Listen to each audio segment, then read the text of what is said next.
Bueno, nuevamente, buenas noches, buenas tardes a todos.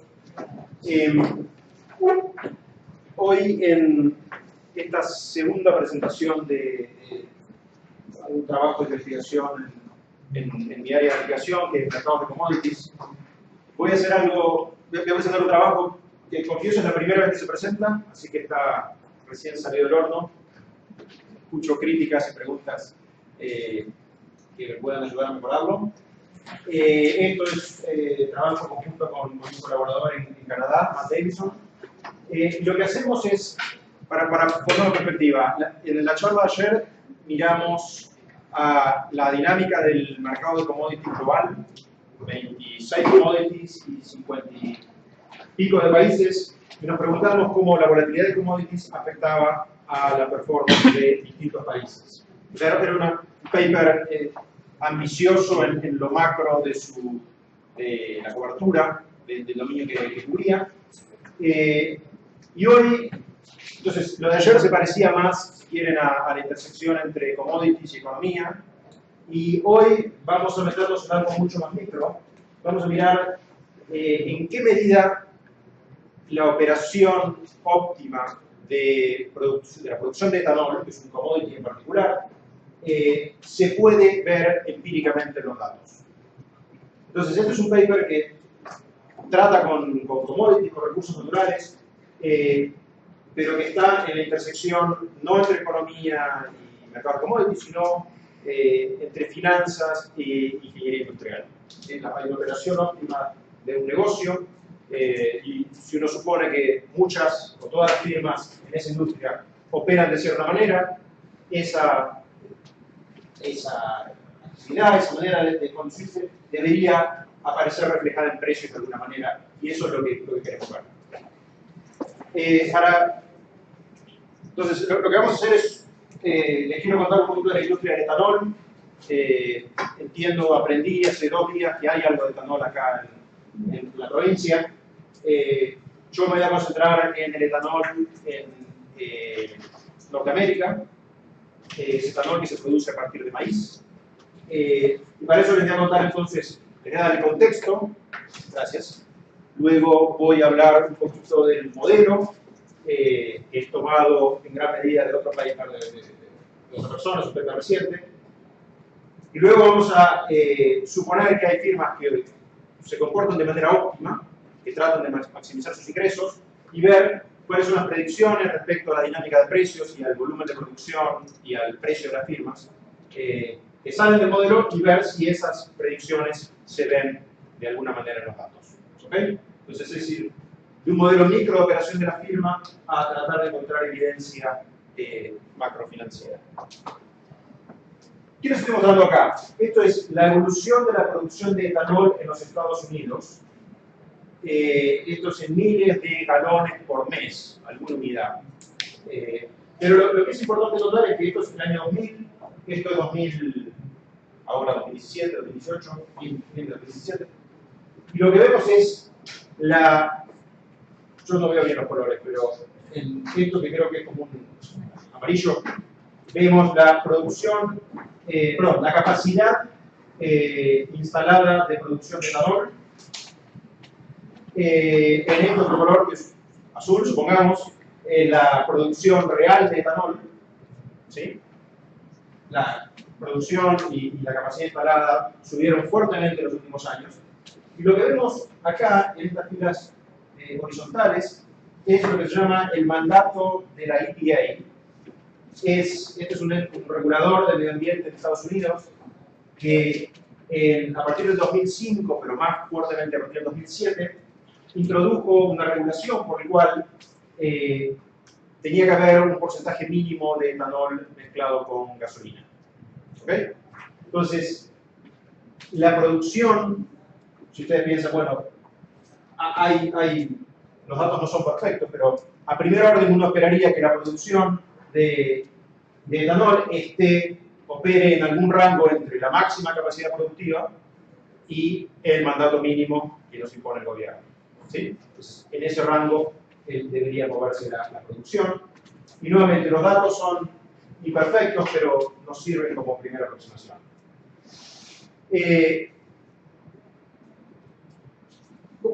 Déjenme contar rápido sobre la literatura y después contar el problema que quiero mirar yo. Sobre etanol, sobre esta dinámica, un pedacito más de contexto. El etanol se produce en los Estados Unidos a partir del maíz. Estados Unidos es un gran productor de maíz, el mayor productor de maíz del mundo, en una zona, sobre todo en los alrededores de Chicago, que se llama el Midwest, y en años recientes, una gran proporción de maíz, hasta el 30%, se ha destinado a la producción de etanol. Eso es un cambio muy fuerte en el proceso productivo, es un cambio muy fuerte en la economía local de esos estados del Midwest, y tiene hasta connotaciones políticas, porque la utilización de maíz, que originalmente se usaba solo como alimentos, para la producción de energía, eso ha sido fuente de discusión. Entonces, lo que ha sucedido en la literatura es que esta aparición del etanol tan fuerte ha llevado a estudios fundamentalmente de dos clases.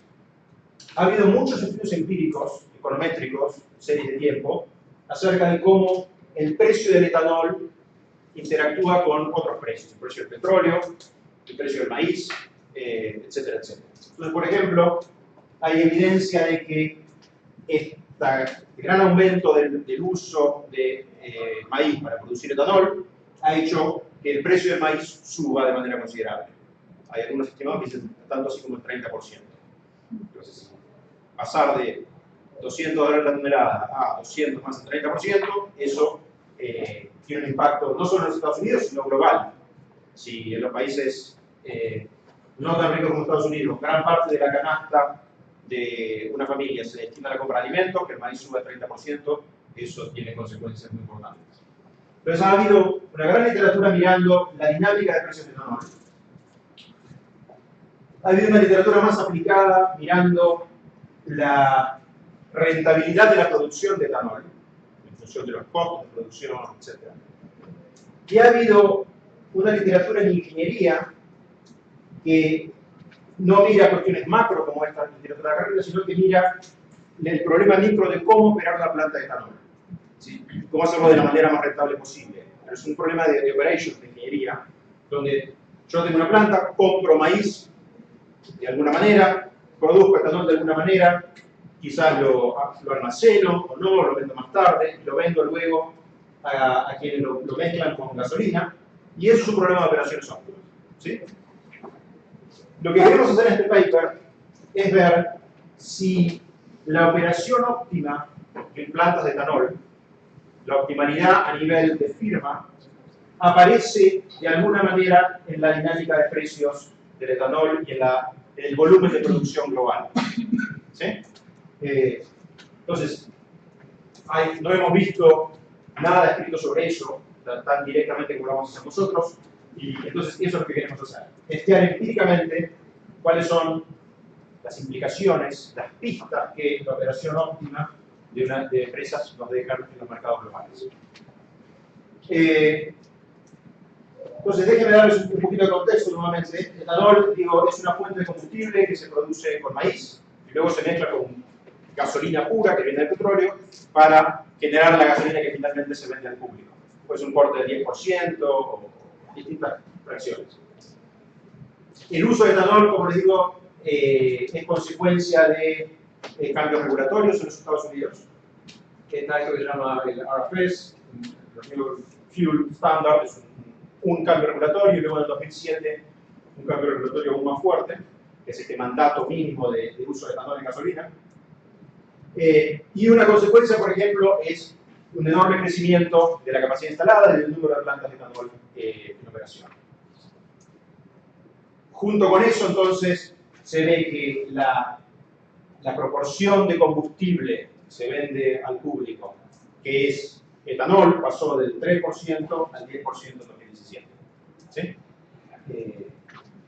Y si te querés poner un número, dólares, en última instancia nos gusta mirar la magnitud económica, el impacto, digo, el tamaño de la industria del etanol es del orden de $30.000 millones por año. 30 billones.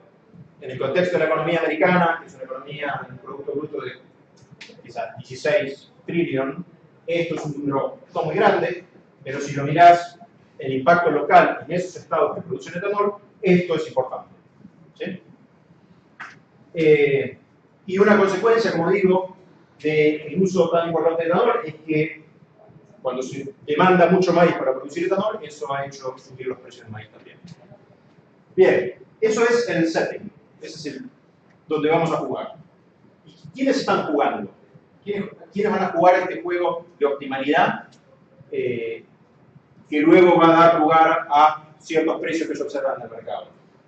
Bueno, hay productores de etanol y hay compradores de etanol. No se llaman producers, productores, prefiero el negro. Perdí el negro. No sé si se ve bien. Producers y blenders. El blender es quien compra el etanol para mezclarlo con gasolina. Gracias. ¿Okay? Los productores van a comprar maíz y van a producir etanol tratando de ganar la mayor cantidad de dinero. Los blenders van a comprar etanol y lo van a mezclar con gasolina tratando de ganar la mayor cantidad de dinero y cumpliendo con la ley, con el mandato mínimo. ¿Okay? Entonces, los productores primero. ¿Cuál es la naturaleza de la industria?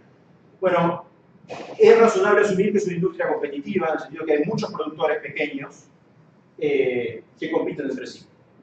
¿Okay? No hay una cuestión acá de poder de mercado. Estos muchos productores compran maíz, cuyo precio fluctúa por muchos motivos. Variaciones en oferta, clima, sequías, o variaciones en demanda, más demanda en China, menos demanda en China. Y entonces estos productores van a comprar ese maíz y van a comprar la cantidad que les convenga y producir la cantidad de etanol que les convenga para maximizar su ingreso. Entonces va a haber algún precio de... Hay tres precios que nos importan. Hay un precio que es la gasolina pura. Gasolina pura. Hay otro precio CT que es el maíz, corn. ¿Sí? Voy a suponer que estos dos, un poco en contradicción con lo que dije antes, de que el impacto del etanol ha hecho subir el precio del maíz, voy a suponer que en el corto plazo estos dos se mueven exógenamente a la industria del etanol. O sea, la gasolina puede subir o bajar, guerra en el Golfo Pérsico, ¿no? Y el maíz puede subir o bajar, pero se mueven de manera exógena. Son estocásticos, tendrán posiblemente alguna correlación, pero se mueven de manera exógena. Y hay otro precio, que es LDT, que es el precio del etanol. ¿Ok? Productores, digo entonces, compran maíz y venden etanol. ¿Sí? Entonces los productores van a estar incentivados de alguna manera por esta diferencia, etanol menos su costo. Y los blenders, bueno, tienen que vender combustible y van a elegir si compran lo mínimo necesario de etanol para cumplir la ley y lo mezclan con gasolina, o quizás compran más etanol y lo mezclan con gasolina. ¿Sí? El mandato es tal que tiene un mínimo que tiene que comprar, pero no necesariamente un máximo.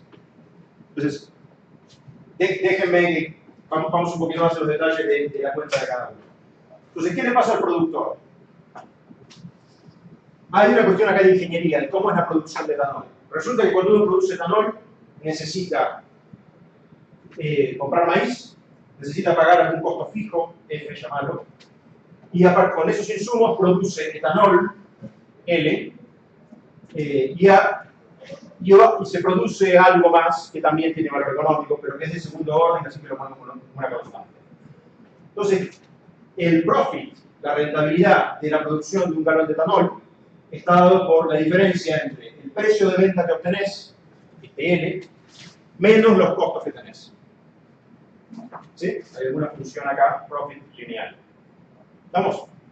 Ese es en eso vive el productor.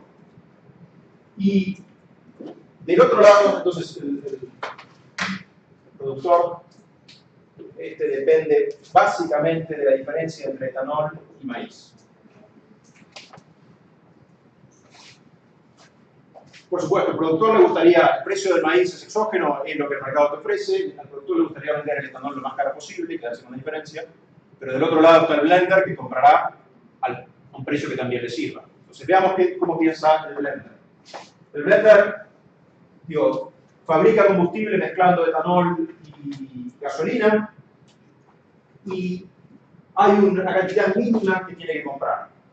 ¿Sí? Entonces vamos a asumir que esa cantidad mínima total, después la dividimos, la normalizamos por el número de plantas o alguna normalización, es menor que la capacidad instalada. Entonces la industria puede comprar estrictamente lo necesario para cumplir la ley o más si le conviene. Hay algunos detalles técnicos, hay cuestiones impositivas, incentivos impositivos, y hay diferencias energéticas entre el etanol y la gasolina pura de petróleo, que son cuestiones técnicas a tomar en cuenta. Pero todo esto constituye el setting, el contexto en el cual el blender tiene que decidir si compra la mínima cantidad de etanol posible o compra un poco más si el etanol está suficientemente barato. Entonces, veamos cuáles son los equilibrios posibles. Escribamos acá.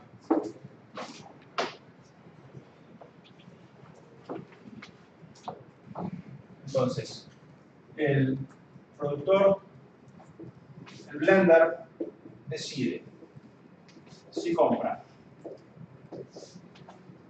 lo mínimo posible, el mínimo etanol posible,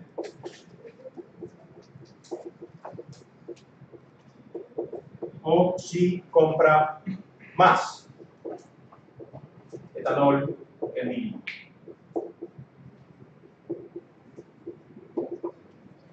Y veamos cuándo pasa cada una de estas cosas.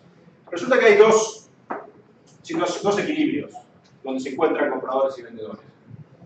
Si el maíz está muy barato, si el etanol está muy barato, ¿qué harían ustedes, blenders? Bueno, si el etanol está muy barato, si el costo de producción está, si el maíz está muy barato en el sentido que el costo de producir etanol es mucho más barato que la gasolina, entonces lo que va a pasar es que los blenders van a comprar más que la mínima capacidad. Va a ser eficiente para ellos comprar ese otro insumo y en vez de mezclar 10% mandado por la ley, mezclar un poquito más de etanol en la mezcla de combustible, porque el etanol es una fuente de energía más barata que la gasolina pura. Entonces, cuando el maíz está relativamente barato, lo que va a suceder es que los blenders van a comprar etanol más allá del mínimo, y de hecho van a comprar tanto como la capacidad instalada. Compran hasta la capacidad de la industria.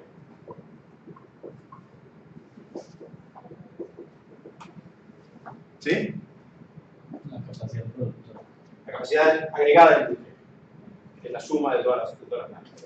Cuando eso sucede, entonces, se llega a capacidad, ahí la industria de producción puede extraer un profit. Cuando llegas a capacidad instalada, entonces podés empezar a subir los precios y la demanda te sigue comprando.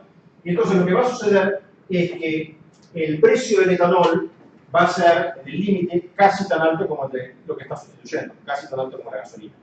El límite van a ser lo mismo. Y entonces, el escenario de, vamos a escribirlo acá, maíz barato,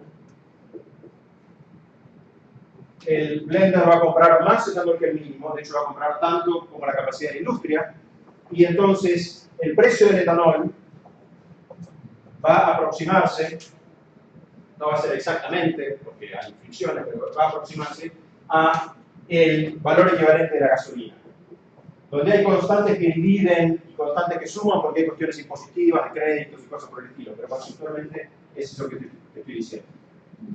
¿Sí? Con maíz, entonces la idea es, si el costo de producción es suficientemente barato, va a haber mucha producción de etanol, mucha demanda, y el etanol va a valer tanto como la gasolina. ¿Sí? ¿Me siguen hasta ahí? Bien. Y en ese caso, el productor gana dinero, porque el precio de venta del etanol va a ser superior al costo de producción y el productor se queda con esa diferencia. Entonces, eso es un equilibrio posible cuando el maíz está muy barato. La otra posibilidad es que el maíz esté muy caro, o sea que la gasolina esté barata. Si ese es el caso, va a haber demanda por etanol. La demanda no puede ir a cero porque hay un mandato de consumo de mezcla mínima, pero en ese caso la demanda va a ser estrictamente lo mínimo necesario para cumplir con la ley. Y como la demanda va a ser menor que la capacidad instalada, la condición que se da en ese caso es que la ganancia, los productores de etanol van a competir entre sí y la ganancia del productor de etanol va a converger a cero. ¿Sí? Van a vender, el productor de etanol va a vender estrictamente a su costo de producción. ¿Sí? Entonces, hay dos situaciones. Hay una situación, lo quiero resumir porque después necesito quedarme mostrarlo nuevamente. Entonces, si, déjenme escribirlo acá, si el maíz está barato, la producción Q es igual a la capacidad. Y el precio del etanol es igual a la gasolina dividido alguna constante que tiene que ver con la diferencia energética más alguna otra constante. ¿Sí? Maíz barato, sucede esto. Se produce mucho y el precio es alto. Si la alternativa, el otro equilibrio, si la gasolina barata, gasolina acá me refiero a la gasolina antes de mezclarse, si la gasolina es barata, lo que pasa entonces es que la cantidad producida es la mínima necesaria, que es N, y el precio del etanol es el costo de producción.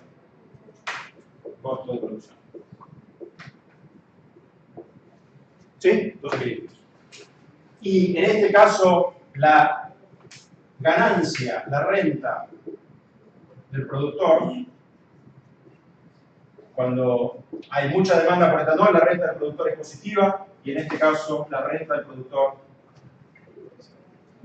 es cero. ¿Sí? Dos equilibrios. Y así se encuentran los partidos. Bien. Entonces, si uno pone estos dos equilibrios juntos, si los cambia en una sola fórmula, lo que se va a dar cuenta es que el precio del etanol es el máximo de dos alternativas. Es el máximo de el costo de producción y el valor de la gasolina. El etanol es siempre lo más caro de dos cosas. Por esto de que, bueno, puede utilizarse puede ser demandado para producir combustible de esta manera flexible. Entonces, el etanol siendo el máximo de dos cosas, la variable estocástica que realmente define qué va a suceder, si vamos a estar acá o allá, es este spread, esta diferencia de precios entre la gasolina y el maíz. Es esta diferencia, este precio relativo que nos define si el etanol se va a producir en gran cantidad o si se va a producir en la mínima cantidad. Si usamos esta variable, si nos damos cuenta que esta variable es la que define, es la variable representativa para describir la situación, podemos escribir el precio del etanol como su costo de producción más algo más. Y este algo más a veces va a ser cero y a veces va a ser positivo, porque es el máximo de los costos. Es una opción. Para aquellos de ustedes que hayan visto algo de opciones en ingeniería financiera, el precio del etanol, el precio en sí mismo como producto, es como una opción. Porque el hecho de poder fluctuar entre estos dos modos de producción dice que su precio es el costo del maíz más algo más, que a veces va a ser cero y a veces va a ser positivo. Y lo mismo pasa con la rentabilidad del productor. El productor decide si produce o no más etanol y satisface demanda, y entonces va a tener una rentabilidad que es una opción. Es el máximo entre la diferencia esta, la posibilidad de vender el etanol caro, el precio de la gasolina, pero el su costo de producción, y cero. ¿Me siguen más o menos intuitivamente? Bien. Si no, háganme las preguntas del caso. Nuevamente, es la primera vez que presento este paper y tiene algunas sutilezas. La primera vez que lo veo. Nicolás, entonces, este precio XT que has creado acá es un diferencial. Este XT es una variable definida como la diferencia entre el precio de la gasolina normalizado por su menor valor energético y el costo del maíz. Y ese es el que usas para valorar la opción.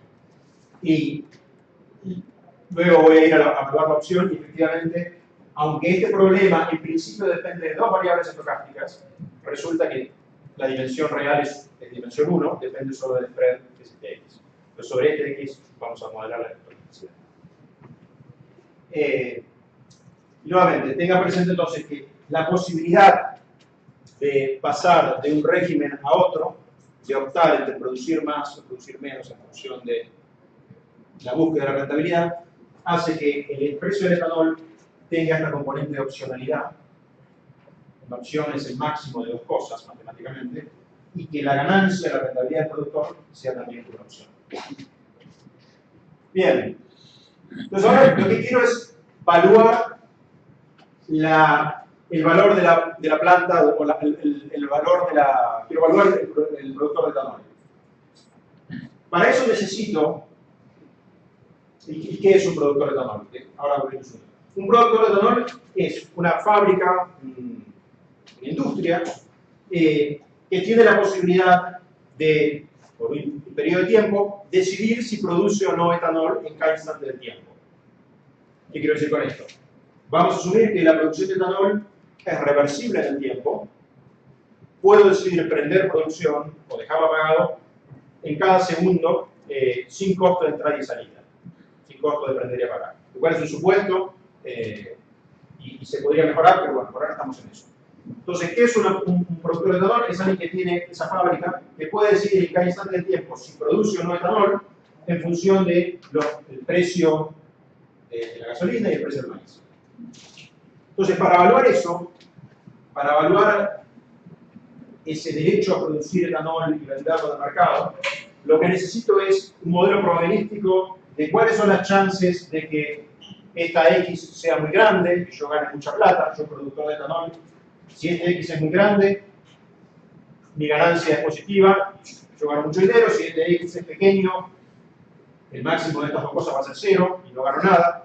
Entonces lo que necesito es algún modelo probabilístico para calcular el valor esperado de esta secuencia infinita de operaciones en el tiempo, que es decidir en cada instante de tiempo si produzco o no etanol. Necesito algún proceso estocástico para este X, y uno puede en principio decir, bueno, propongo algún modelo para el precio de la gasolina, algún modelo para el precio del maíz. Si esta notación no te dice mucho, lo que estoy diciendo acá es el precio de la gasolina tiene alguna tendencia en el tiempo y tiene una serie, esto es un movimiento browniano, esto es una serie de shocks, de secuencias, de shocks estocásticos que suceden de manera continua en el tiempo, que hacen que a veces subas de precio y a veces caigas de precio de manera impredecible. Entonces, esto es una manera razonable de modelar el precio de la gasolina, que a veces sube, a veces baja, tiene estocasticidad. Lo mismo para el maíz. Por supuesto, estos shocks pueden estar correlacionados. Sí, vimos ayer, las commodities están correlacionadas en general. Uno sube, el otro tiende a subir. Pero no de manera perfecta. La correlación no es 1, quizás es 20%. Ahora bien, uno postula este modelo que se puede estimar si uno quiere econométricamente, pero lo que en realidad necesitamos es un modelo para X, para el spread, para la diferencia entre estos dos precios. Y es posible, en el proceso estocástico, si uno conoce los coeficientes de cada uno de los ingredientes, la gasolina y el maíz, calcular los coeficientes del proceso de la diferencia. Entonces, uno tendrá algún modelo para la evolución de X en tiempo continuo. Y ahora queremos volver a la firma. Entonces, ¿qué es la firma? Yo, bueno, disculpen, no tengo total familiaridad con el background formal de cada uno de ustedes. Entonces, si soy un poquito redundante en algunas cosas, ténganme paciencia. ¿Qué es el valor de la firma? El valor de la firma es básicamente el valor esperado de todas las ganancias futuras.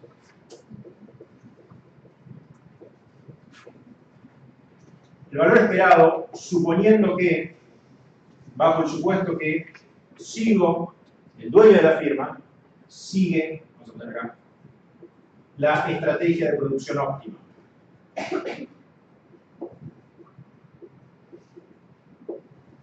¿Sí? Es razonable suponer que el dueño de una empresa, una firma, va a tratar de ganar la mayor cantidad de dinero posible. Entonces, hay una noción de valor esperado porque no sabemos cómo va a ser el precio del maíz y de la gasolina el año que viene, ni la semana que viene, pero sí podemos suponer que el dueño de esta operación se va a comportar de manera óptima a medida que vaya aprendiendo la información relevante del mercado. Entonces, eso se escribe, es decir, que el valor de la firma, que en principio depende del etanol y del maíz, es el máximo, sobre todas las estrategias posibles, del valor esperado de todas las ganancias futuras. ¿Dónde están las ganancias? En esta función pi, que es el profit, la rentabilidad. ¿Dónde está la estrategia? Bueno, en esta función QS, que es la decisión en cada instante S del tiempo, si tengo la planta prendida o apagada. Y acá hay una tasa de interés, porque plata más adelante me gusta menos que plata más cerca, y entonces descuento en alguna tasa de interés. ¿Sí? Esto es el valor de la firma. Y la integral va desde hoy hasta el momento en que se cierra la fábrica, que luego voy a asumir que es infinito. La planta vive suficiente tiempo.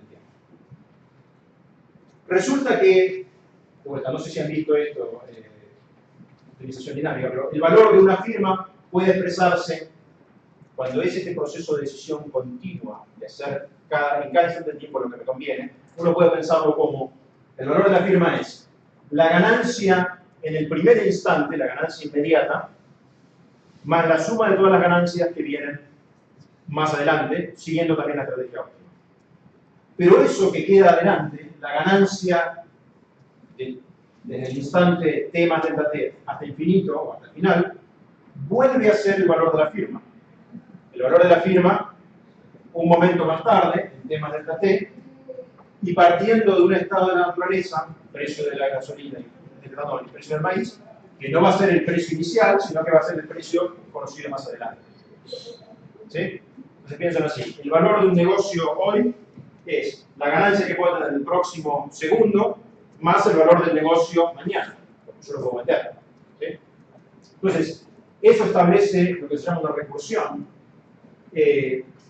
O sea, uno puede expresar el valor de la firma en función de la ganancia inmediata más el valor esperado del valor de la firma más adelante, sabiendo que la función de rentabilidad, bueno, es cero.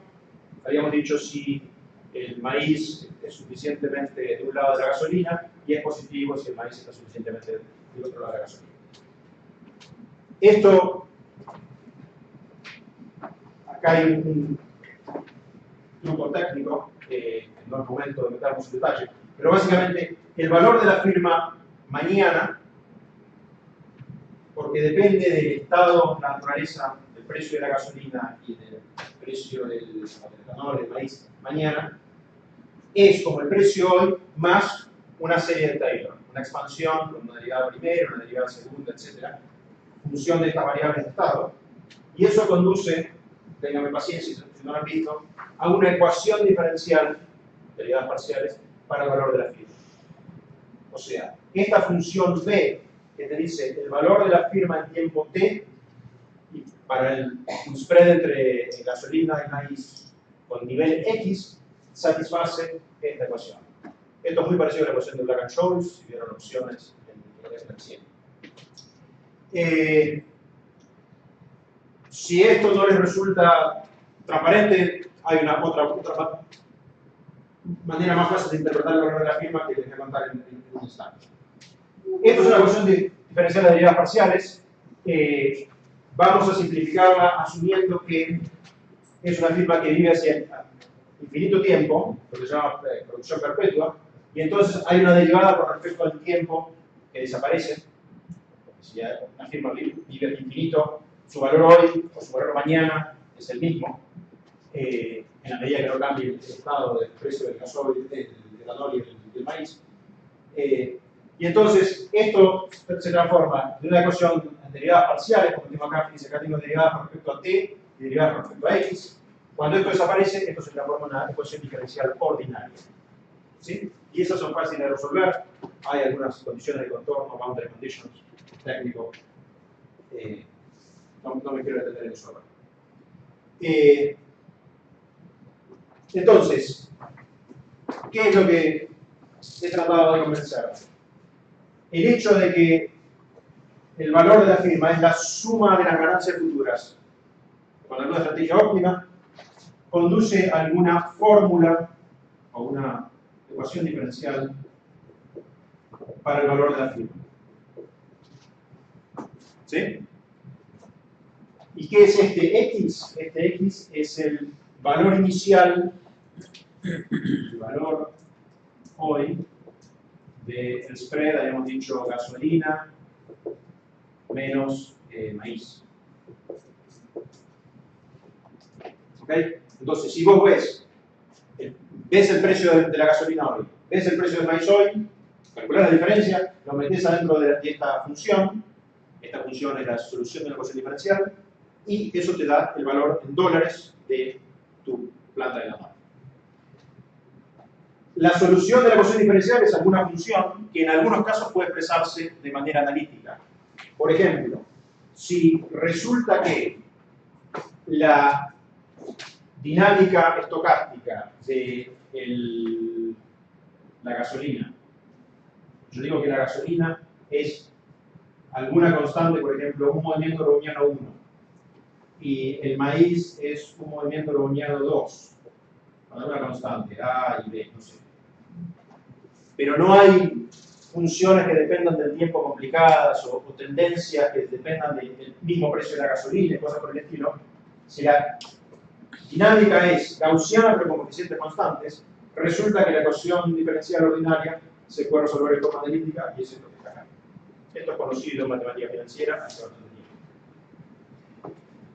Ahora, lo que sucede en realidad es que la gasolina y el maíz no es razonable asumir que son gaussianos y que se mueven como movimientos brownianos, sino que estas variables muestran algo que se llama cointegración.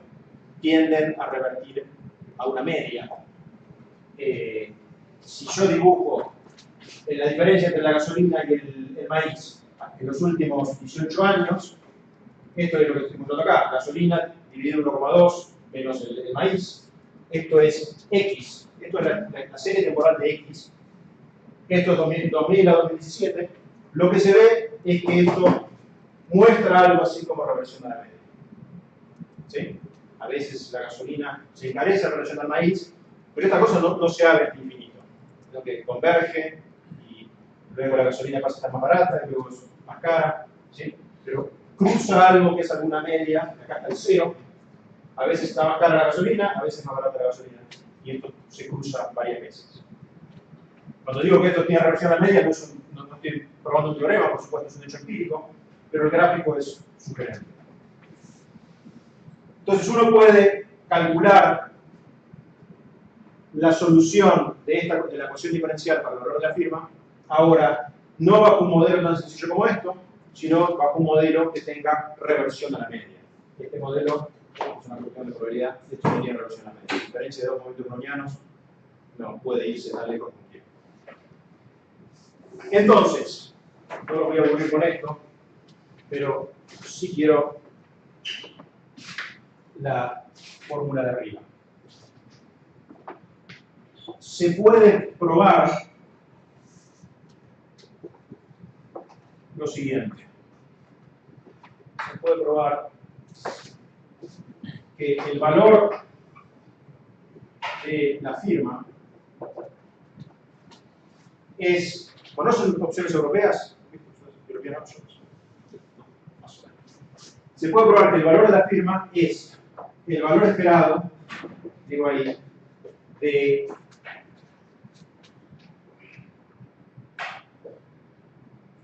pero puedo expresar directamente como integral. Vamos a decir. Es la integral entre t e infinito sumo, voy a sumar todos los instantes del tiempo, desde hoy hasta infinito. En cada uno de estos instantes voy a ganar algo de dinero, ese es mi profit, XS. Y para cada instante del tiempo voy a calcular el valor esperado de la ganancia en ese instante. Entonces voy a integrar entre menos infinito e infinito la probabilidad de XS de X de S. ¿Qué te estoy diciendo acá? Esto es un concepto más intuitivo que la ecuación diferencial que te mostré antes. Lo que te estoy diciendo acá o acá es que el valor de una firma es una integral que es todos los instantes entre hoy y infinito, porque la firma vive para siempre, y en cada instante tenés que calcular el valor esperado de tu ganancia. En el instante S, estás integrando de S en el instante S, tenés que calcular el valor esperado de que X sea muy grande, entonces vos ganas mucha plata, o que X sea muy chiquito, entonces vos ganes 0, que acá estás tomando el máximo. Y eso, calcular el valor esperado, pesándolo por la probabilidad de que en el instante S, el spread X de la gasolina y el maíz tome distintos valores. Entonces, el valor de la firma puede expresarse como una integral doble, en el tiempo y en el espacio de probabilidades de esa variable que se espera. ¿Ok? Bien, hay más cosas técnicas, pero prefiero evitar más. Bien, hasta acá la teoría. Dígame usted si ayer paramos, pero si sigue o... Perfecto. Bueno, perfecto.